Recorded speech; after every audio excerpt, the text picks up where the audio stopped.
Hello? Well, how we doing? Hey, Mac, what's up, man? How you doing, man? I'm doing great. How are you? Good, good. Appreciate you for coming on the show, man. I really do appreciate it. I know we've been, kind of juggling our schedules, trying to figure out when you can come on the show and talk some, Alabama football, some Vanderbilt football. But hey, we got it done, and I appreciate you for coming on, man. Yeah, it's been a little hectic. As you know, I just committed to my next school. I've been playing at Alabama for 4 years, so just kind of figuring out where I was going to play and that whole process, and then this whole virus thing going on. So it's been a little hectic, but I'm glad I've got to come on. Let's kind of circle back to high school. So, dating back to your high school days, let's talk about that. Did you play any other sports? When did you know you were going to be really serious about football? And when did you really start taking football serious? And when did you think that you could really become a D1 athlete one day? Yeah, so I would say, dating back to when I was a really, really young kid, I always had the dream of playing at Alabama for football. Growing up in Alabama, everyone, you're either Auburn or Alabama. There's a few other schools that people are fans of, but for college, that's mostly it. And my grandfather was good friends with Bear Bryant, and my grandmother and grandfather met at Alabama, and then my mom went there, aunts and uncles, all this stuff. So I was a fourth generation student, and it just meant a lot to me. That's always where I wanted to go. So growing up as a kid, that's what I had in my head, that I wanted to do.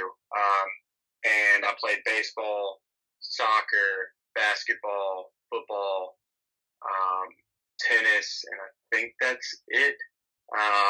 Until That's a lot. That's a lot. Yeah. Did you run any track at all? I did. So that's what I was about to say. So I played a bunch of sports when I was younger.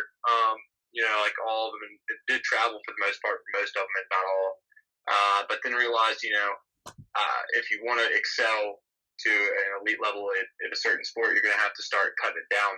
So in high school, I ended out my senior year. I ran track in the winter and spring, and did football in the fall. That sounds good. Yeah, it seems like you had a really busy schedule in high school. It's probably pretty difficult juggling your schoolwork and things of that nature. Because playing Division I football, you have to have the grades too. So, kind of talk about how school is very important. But I assume how much did grades play a part into what kind of offers you got? Were there any other offers you had besides Alabama? Were you close to thinking about any other schools? Just talk about some of those things. Yeah, to answer the last question, there wasn't any other place that I really wanted to go besides Alabama. I had opportunities at smaller schools, Wow. just different schools, everywhere, honestly. But for the grades part, I like to tell people that, I had someone ask me the other day how important are academics for, getting an offer for college programs. I wouldn't say that I really focused just on academics. I got the idea that Saban, coached us at Alabama with the process and the fact that, look, if you want to be great at football, you got to be great in the classroom. That's just how it works. You know what I'm saying? There's not like an off button. If you want to be great in life, whatever you do, you got to do everything great. And he told us a story at one of his camps that I went to when I was younger. He said, Martin Luther King, I think, said that if you want to be a street sweeper, you got to be the best street sweeper you can be. So it's like any little job, you want to do that to the best of your ability. And so I did that with academics. I didn't think about the fact that, okay, if I get good grades, I'm going to get into this school or that school. I just worked extremely hard and really took pride in my academics and athletics. But academics are definitely important. And the better grades you have, the more offers and opportunities you're going to get. Yeah, no doubt. I totally understand that. Just really quickly, what were some of the other schools that were kind of looking at you? Just if you could share those, if you don't mind. Yeah. So I actually visited Princeton up in New Jersey. Very cold up there. Stanford down in Birmingham. I talked to Bryant, Wagner, Southern Utah, Northern Arizona. Trying to think where else. I got mail from Miami, North Carolina State, just random schools. Really wasn't too interested in anywhere there. Like I said, It was Bam. It was Bam or bust. It was Bam or bust for you. That was what you were, set on. I understand that. I really do. But what was Nick Saban's, pitch to you when he obviously kind of visited with you as far as you, going through the process of going to Alabama to play football? What was his pitch to you? And what is it like playing for Nick Saban? Some people think that he's kind of, a rowdy guy, can be a little mean. I don't know him personally, but I mean, that's just kind of what some people think about him. I personally think that, hey, he's a great coach. I think he's the greatest college football coach of all time. And hey, whatever he says do, I would listen. So I mean, what would you say about playing for Nick Saban? How's that process, and what was his pitch to you? Yeah, so I remember I visited Alabama a couple of times. I think my junior year and senior year to go to a couple of games or whatnot. And I got to visit with Saban after. I can't really think of which game it was. One of my game visits, I talked to Saban after, and you know the idea was like, look, we want you to come here, but I mean, if you want to go somewhere else, like, with all due respect, go somewhere else. But if you want to be the best and be the best at your position and learn a lot in the game of football, then this is the place to come. And Saban was a big factor, but also Cochran had been a big factor at the time, as well as a lot of the other great coaches on their staff. I mean, it's just Alabama as a whole, and so that was kind of his pitch, I guess, in a sense you could say. And look, he comes off. I see how people definitely say or think he comes off like that, but really he's just a guy who wants the best, out of his players and out of the people around him, and he demands nothing but the best. Because when you're put up to that standard, you're gonna have to perform if you want to, compete for a spot, and that's what makes the team so great. Well, let me dive into Nick Saban a little bit more. Was it actually like truly like really, really playing for him? Like, is he a player's coach, you would say? Is he, sort of, quiet on the side? Is he open to, being talked to, on the side? Does he come across as a pretty nice guy to you? What would you say as far as Nick Saban's overall personality? I know that he demands the best from his players, but give me some more insight on what it's actually like playing for Nick Saban once again. Yeah, I definitely understand where you're coming from. So I'm trying to think, I wouldn't say he's the players coach in the way that most people have an idea of a players coach as someone who's just friends with the players, talking to the guys all the time like that. That's not Saban. He doesn't really associate it with us too much, like face to face all the time. He's not really going up like, "What's up, buddy? How we doing, pal?" Or making small talk. If you're talking to him, it's going to be in a meeting, and you have to make an appointment for a meeting. And so he's like, I would like to say, like a manager in a way. He doesn't necessarily associate with us all the time or anything like a lot of these coaches do, but he's a manager of the whole process and tells the position coaches how he wants us to be coached, and then they coach us. And then on the field, I mean, he's all about football and getting things done and doing things right. Like, he's chewing us out in the, with one time I had my knee pads a little bit above my knee, and I had to run a lap around Oh, wow. the field, and he ripped into me because of it, because it's undisciplined, is what he was saying. And it's the small things like that he would call people out for in practice, no matter if they were a star or a guy who never did anything. So I hope that gives like a little bit better of an idea. He is nice, and he can listen up, and he can laugh. He can be funny, but for the most part, he's pretty serious, and he wants the best for us. But he's not doesn't want to get all buddy buddy with us, if that makes sense. Yeah, no doubt. I totally understand that, So what does it take to actually like play at Alabama in your opinion? Is there a big mindset you need to have? Because obviously Alabama is just not any other school. They're up there with Ohio State, Clemson, Georgia, Auburn, you name it. They're one of the 5 best schools as far as football goes in America. And some would argue the best. They're right there with Clemson and things of that nature. So what would you, if you were, okay, let's say someone was saying, okay, I want to play football at Alabama. What should they know getting into that? As far as, if they were going to get on campus, step on Alabama's campus and play football, what would your advice be to them as far as, staying within the program and maybe, getting up the ladder as far as the program goes, as far as football? Yeah, I would say that you need to realize, like, a lot of guys come from high school, and I had a solid high school career, but some of these guys who come to Alabama are the guy in their state. They're the number one player in their state. They're the number one player in their region. And you come in with that mindset, like, it's different. It's hard. But I would say if you're going to come in you need to have the mindset that you might not play right away. You might not ever play that much, but, they're going to give you an opportunity, and you're going to become the best player you can be. If you truly want to be the best football player you can be, Alabama was the place to do it in my eyes. I mean, with the coaching and stuff like that. And just to keep grinding and pushing, you never know. I mean, there's countless examples. For example, like Kenyon Drake didn't really play much until his final season. Right. And was getting in there and getting reps. And then, what do you know, he ends up being like a starting running back for an NFL team. Josh Jacobs, one of my good friends, he was second string the year that he went to the Raiders first round. He was a first-round pick. He was a first-round pick. That's crazy. And there's tons of stories like that of guys just who really didn't play at Alabama much, or weren't the first string, but ended up having tons of success in the league, or after just in life. And so, just stick it out and just invest in the process and invest in yourself, and never give up. Yeah, no doubt. That's a great answer. So kind of talk about the schedule of a student athlete at Alabama. Obviously, a big Division I school. Just talk about the life of a student athlete. What time are you usually getting up for workouts? How many days a week are you pretty much working out? Do you guys usually have a rest day, maybe a Sunday off? How many hours are you spending on the practice field during the week, in the classroom? Just kind of talk about the overall life of a student athlete and really the preparation that it takes to become great as a student athlete at a place like Alabama. Yeah, it's super tough. A lot of people don't realize what college athletes have to do. So if it's a regular game week, we would on Monday, starting on Monday, we have a lift on Monday.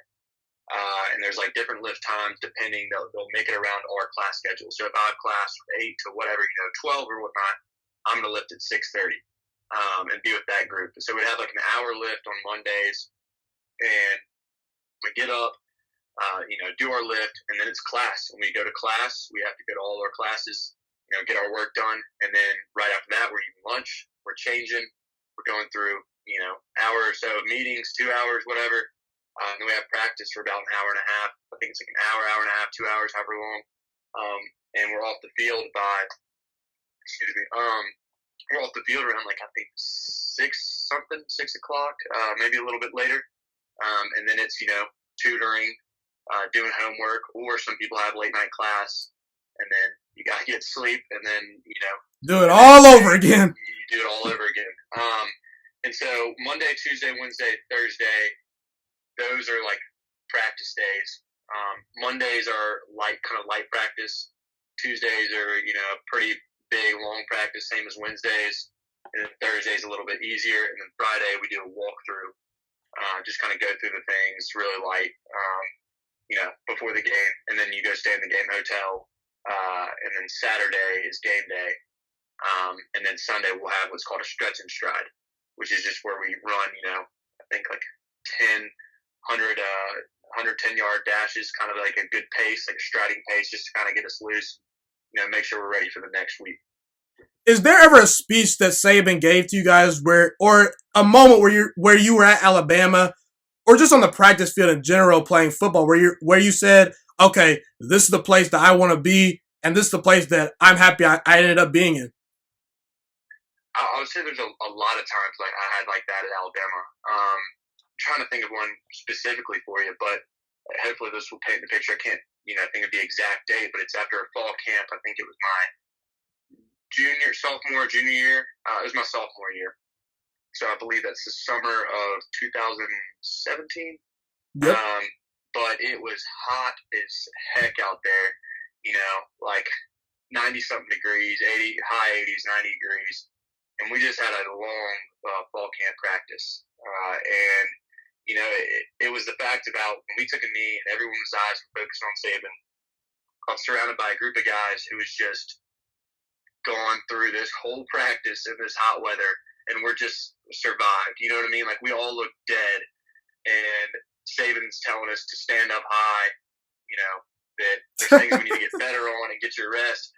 But, like, the idea of having all those guys around me and looking around and seeing the faces of my teammates and just being like, we did it. We made it through this practice. Yet we have, like, more to go. And then going right to the cold tubs where everybody's laughing and stuff. Like, there's the fact that we could work so hard and be so exhausted And there's plenty of times that happen like that where you're just like, gosh, like great group of guys, and stuff like that. Got it. So as far as playing in the SEC, obviously you go up against schools like Florida, Auburn, UGA.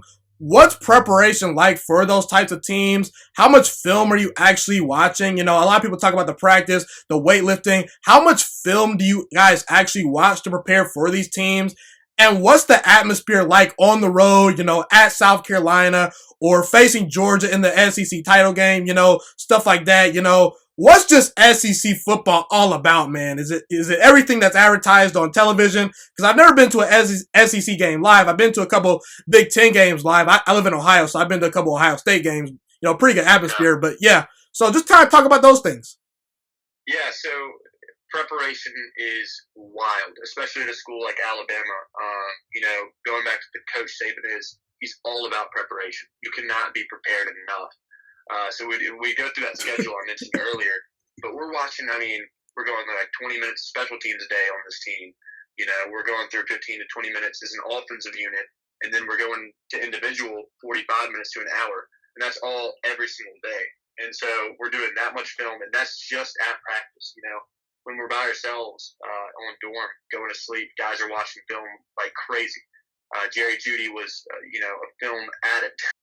He's a great player, and that's what made him great is the ability to just, you know, get his stuff done, but focus on doing stuff that wasn't required, that, you know, but we did it because we wanted to be prepared for these teams. And I would say, like, preparing for a big SEC team would be harder, but the way Saban did it, you know, I would think sometimes we were playing, you know, a team like Citadel, who didn't seem to be as, you know, high ranked as some of the teams we were playing. But I felt like our practice week was even harder than, you know, the one against LSU or another team, you know. And so Saban doesn't want his team to be embarrassed or anything. Yeah. Every week we prepared to the same standard, I guess you could say. We always wanted to prepare, and it was a ton of preparation. SEC football is definitely, you know, I can't speak for the other teams, but Alabama, I mean, it is a system. It's a process. So we're working every week. What's the atmosphere like on campus for game days and just overall the Alabama fans on campus? You know, what's it like at a home game for Alabama? How crazy are the fans? You know, just talk about that type of stuff. Yeah, cool. I mean, from a fan perspective, when I was younger, it's wild the way that there's tailgating everywhere. There's a thing called the Quad, which is a massive area of grass around our famous Denny Chimes, which is a big like clock tower, and that is covered in tents of people tailgating, whether they're playing like cornhole, you know, have TVs up everywhere, and then people just flood the streets. Now, as a player, it was incredible as well. You know, we get to the stadium, we're getting ready, everyone's kind of nervous, and you go out there we had the first little warm up, you know. We had like a pre-warm up where you're just throwing the ball around and start to see people kind of come in. And then we go through the warm up, and then there's nothing like running out of the tunnel. We play Thunderstruck, and everybody's starting to, you know, get locked in. Coach Saban just gave us a great pregame speech. And then we come out of that tunnel, and there's nothing like Bride Diddy. You know, especially like at a night game like LSU, we have those new lights, and they're going crazy. It's loud as can be. The fans are going nuts. I mean, it is an awesome experience. Really quickly to talk about that again, what are the parties like after the games? Do you usually hit up some parties after games? You know, it depends on who you ask. A lot of guys, you know, we don't really ever go out during the week. So sometimes we'll understandable. Go to, you know, a teammate's house, and we'll just kind of hang out and maybe like invite a couple of people over. Some people go to the bars. There's not really like a set spot. And a lot of us are pretty exhausted from the week. So unfortunately, like, you know, some people just go straight to sleep after the game. But, you know, there's students who, you know, aren't on the team, and it's a rowdy, good time after the games. As far as the actual game experiences at Alabama, in 2016, you were there when you guys played Clemson in the national title game, right? Yes. So what was it actually like playing in the college football playoffs for one? I think that year you guys faced Washington. I mean, you beat them. Then you faced Clemson in the national title game. I believe that was in Arizona, wasn't it not? It was in Tampa, I believe. Okay, Tampa. Either way, we get it. All right. Yeah. What was the experience of being in the national title game? That atmosphere. Obviously, you were on the roster of 2 national title games. Actually, 3. Yeah, 3. The one versus Clemson where you guys lost on the last second play to Deshaun Watson. Then, obviously, playing versus Georgia, the overtime win where Tua comes in, relief for Jalen Hurts, has the late game heroics. You guys win in overtime. And then, you face Clemson again and you see Trevor Lawrence, and kind of wasn't the best day for Bama football, I would say. But either way, what's just the overall experience of playing in a national title game? What's the atmosphere like? Is the preparation even more detailed? I know you talked about how detailed the preparation is during the week for just even the Citadel. I mean, I imagine the Saban is even more detailed for facing someone like Clemson or Georgia or things of that nature. So kind of talk about that experience overall. Yeah, I would say the playoff experience is pretty awesome. We get there, like you said, the first year we played Washington. We were in Atlanta, and like the committee just did a great job. Like we had a whole almost week there, I think. And we were eating it. We did a lot of team stuff. We would have we were having a competition basically off the field with, Washington.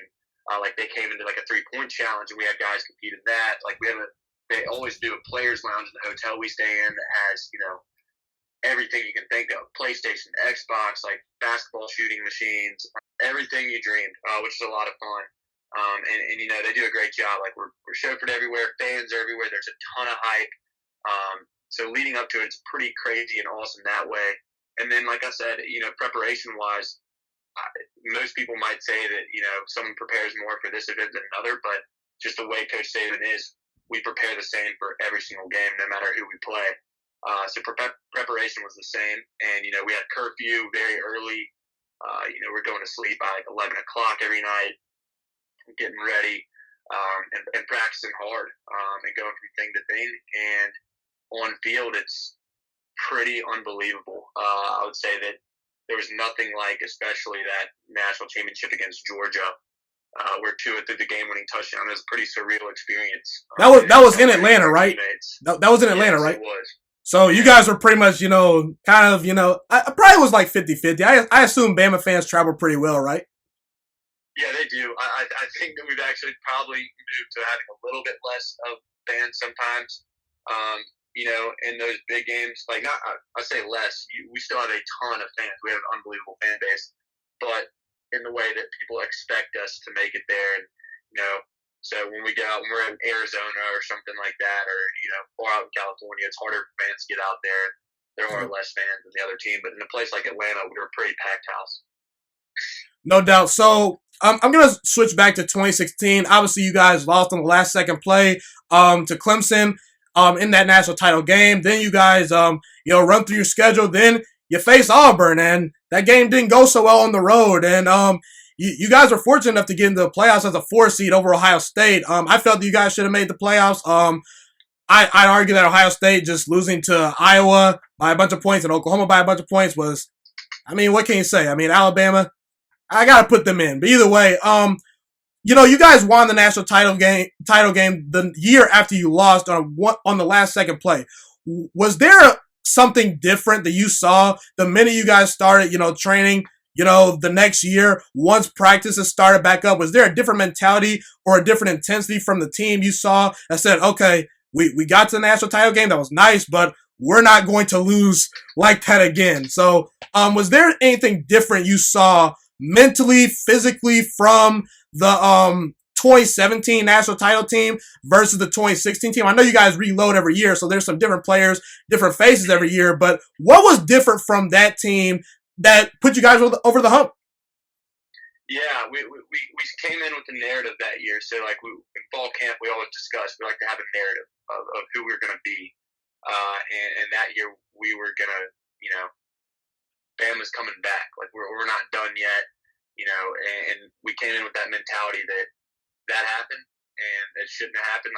But we weren't prepared or whatever, and we had a chip on our shoulder. And everybody was working, and we could always go back to that moment to drive us. It posted pictures of it everywhere in the locker room. In the weight room, there's pictures of the score. Cochran had that thing everywhere. Was sending text around. Would not let you guys forget. Yeah, they would not let us forget, and so it was awesome because it gave us something. gave something for us to be driven by.